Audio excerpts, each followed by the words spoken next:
Les cimetières sont faits pour les vivants.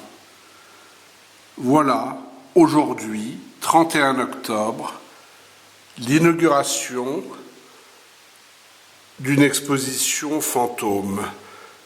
Une exposition fantôme symbolique, puisqu'il s'agit de parler des porcelaines de la mort à travers l'œuvre d'André Chabot.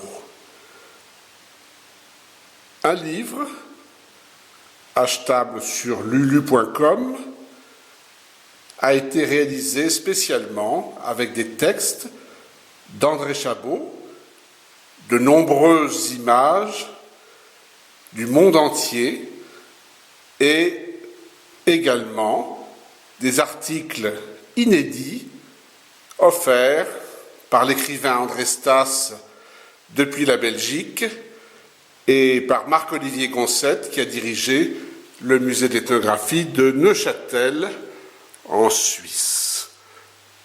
Voilà donc cette exposition sans personne. Cette exposition qui devait s'ouvrir à l'instant même, ici, à Nuages Verts, musée mobile Vallée de la Dordogne. Cette exposition faite de tirages et d'installations réalisées spécialement.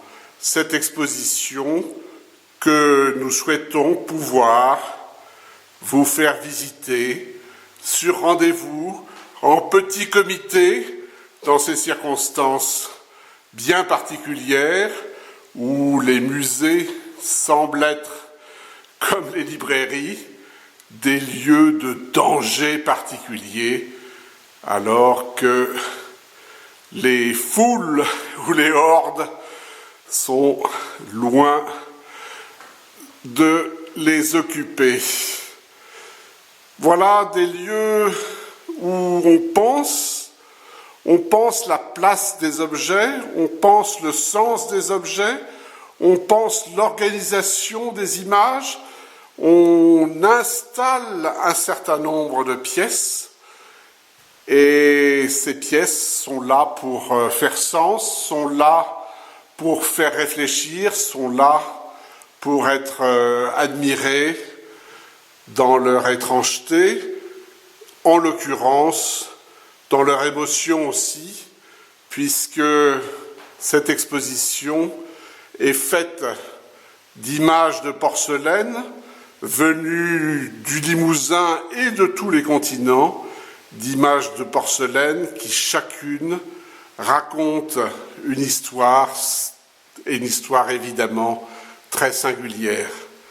Voilà des pièces qui sont des objets et des objets qui parlent. Voilà aussi la fonction des musées qui sont là pour vous interpeller.